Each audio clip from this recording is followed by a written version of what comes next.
Day 29, Rattle River Campground, or Rattle River Trail, somewhere in the mile marker 300 mark, coming off of a 0.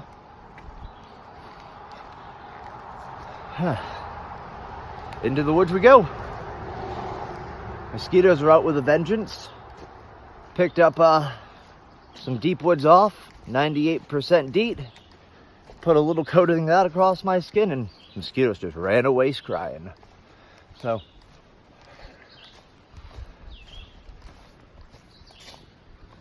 trail conditions so far seem pretty nice.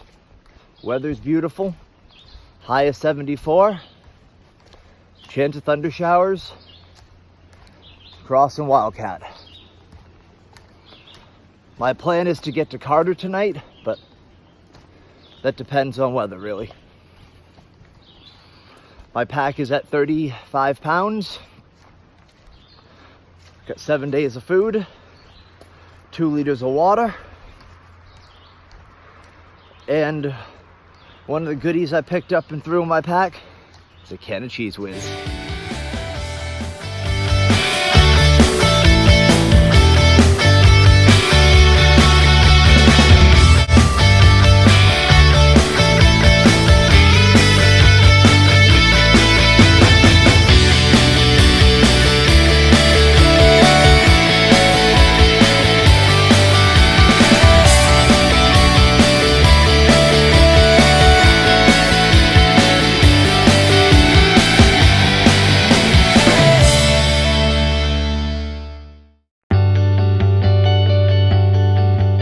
Morning, day 30. Today I summited North Carter, elevation 4,500 feet. As you see, pretty overcast outside. Hoping the rain stays at bay. I'm hoping the thunderstorms never happen. I didn't see a sign for the summit of Carter though. Maybe I missed it, maybe it was off to the side. But I was definitely at the spot where I feel like it should have been, because I'm heading down, and Gut Hook says I'm heading down. And I was up at the nice open clearing. Didn't see it. Huh. It is what it is. So, this morning, I'd like to thank you Wander in Wild for showing me this cool trail espresso machine and brewing me a cup of espresso. That made my morning.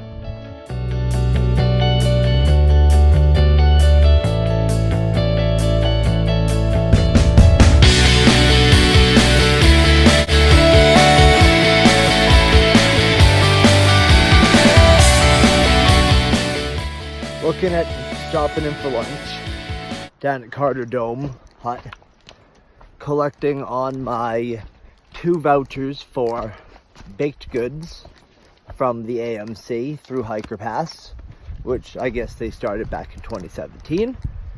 Gets me half off on all lean-to stays in the AMC for a 2-week period, so instead of $10, it's $5. Maybe see what they have for food. Maybe they'll sell me something nice and warm if they take cards, because I don't want to use up my cash, because cash is useful. If they don't, eat lunch out of my pack, probably some tuna and crackers, and then make my way over to, or across, the Wildcats.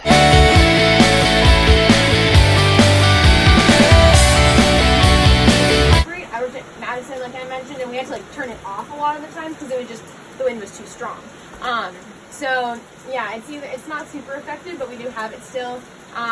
But yeah, so that's how we get electricity. That's how we light the buildings. How we use our refrigerator and our freezer. Does anyone else? There's not. We covered a lot. Yeah. What's this platform going on here? This platform. This is for the helicopter. It's the helipad. So No, I don't think it that's lands. That's where they put That's- the stuff. They Okay. drop a net. So there's Yeah. people up here, and they drop the net, and then they Flat surface. unload it onto that pad.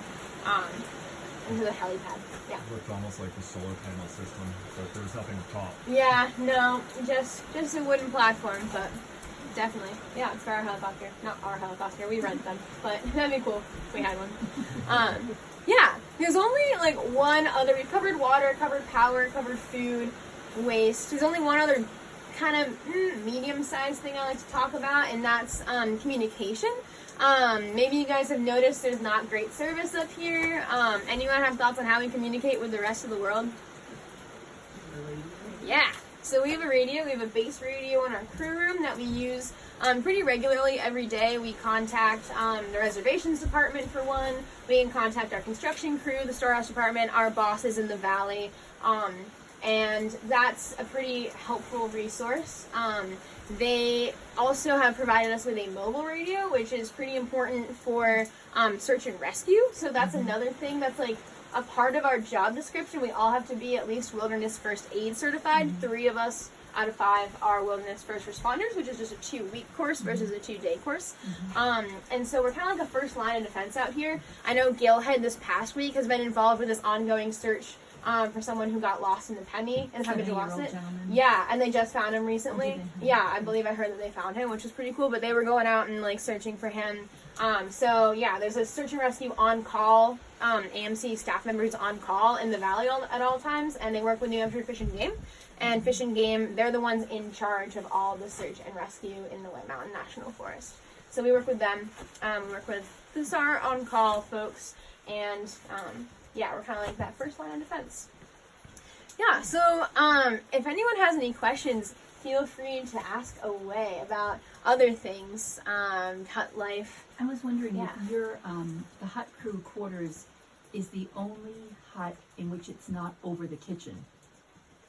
No. I think all the other huts are over the kitchen, aren't they? That's where the hut crew stays? Most of them aren't over the kitchen, actually. Zealand is. Zealand is over the kitchen. Zealand has by far the nicest crew room. They have a hammock swing in there, and like a queen-size bed for the hut master. It's pretty great. I've slept in it. Ours is, you guys have seen the door. It says employees only. That's our crew room. I don't think any of the other ones are above the kitchen. Most of them are like next to the kitchen, kind of. Like.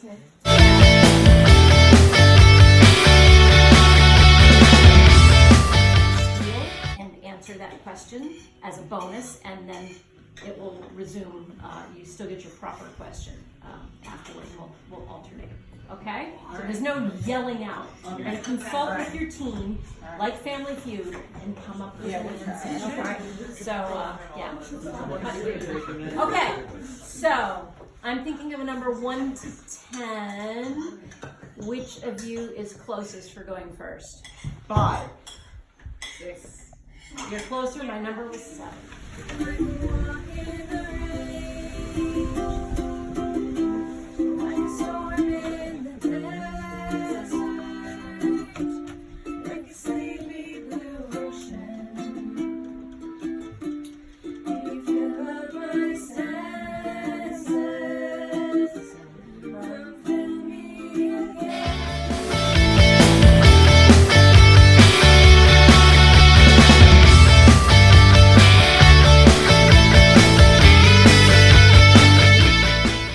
Up, up, up, up, and more up.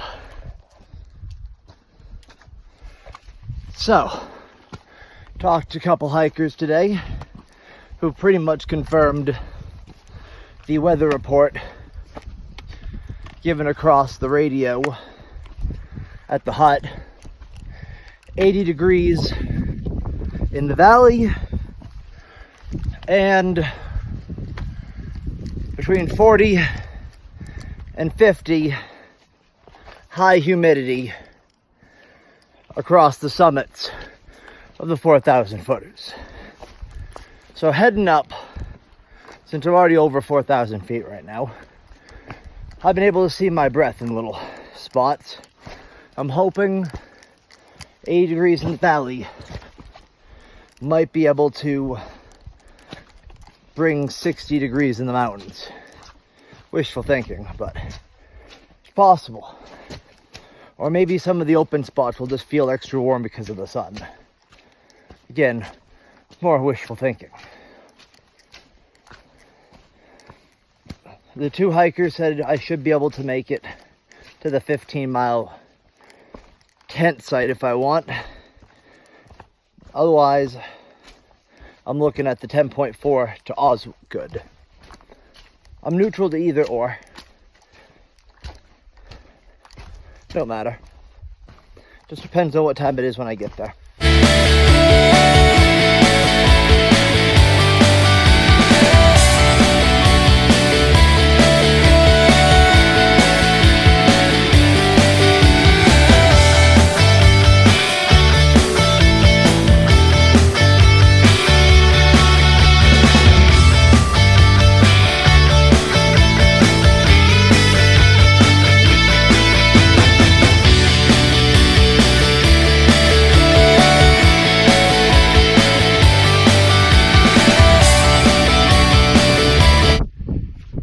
Morning, day 32.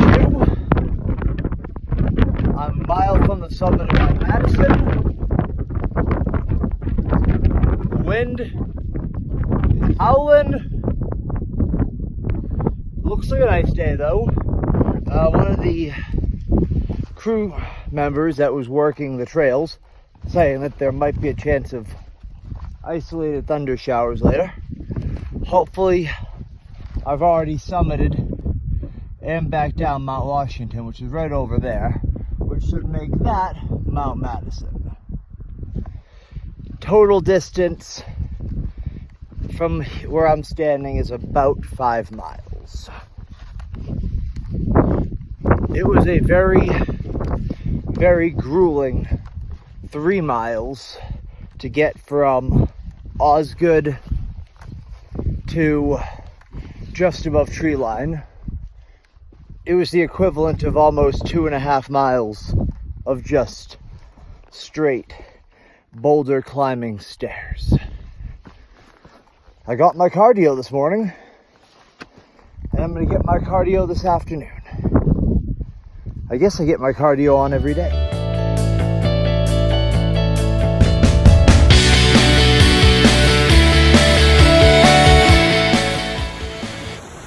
So it looks like we got ourselves a suspended catwalk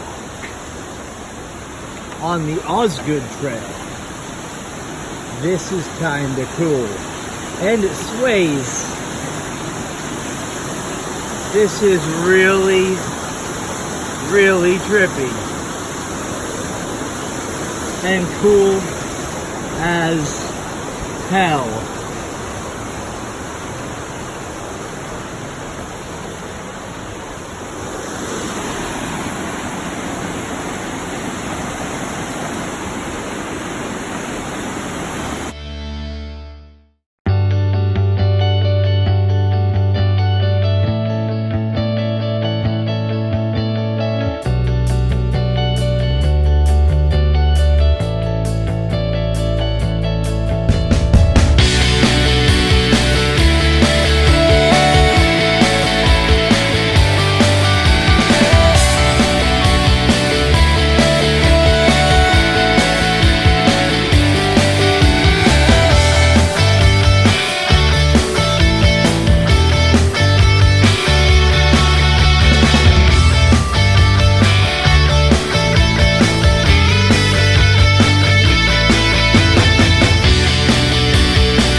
Day 34, still heading south, about 45 trail miles to Vermont, and about 2 or 3 miles north of Zealand Hut. Yesterday was an interesting day. End up hiking with Capone and Smokey. We got to the trailhead after crossing 302 at about 2 o'clock and realized there's no way we were pushing 7 miles to be able to do a work for stay over at Zealand.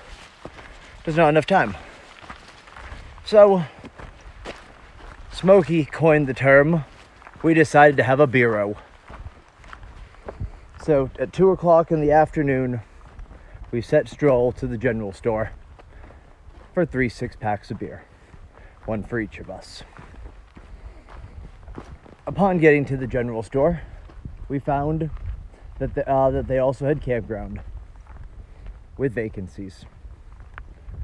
$34 a night for all 3 of us to be able to drop our tent down. So for the same $10 that we would have had to pay, hold on, rocking my shoe. So for the same $10 a night, actually $17 after tax per person, we got to stay at a campground 3 miles. I don't know what direction. Maybe south-ish of the Appalachian Trail. Had some beer. Had some fire. And had a jolly old great time.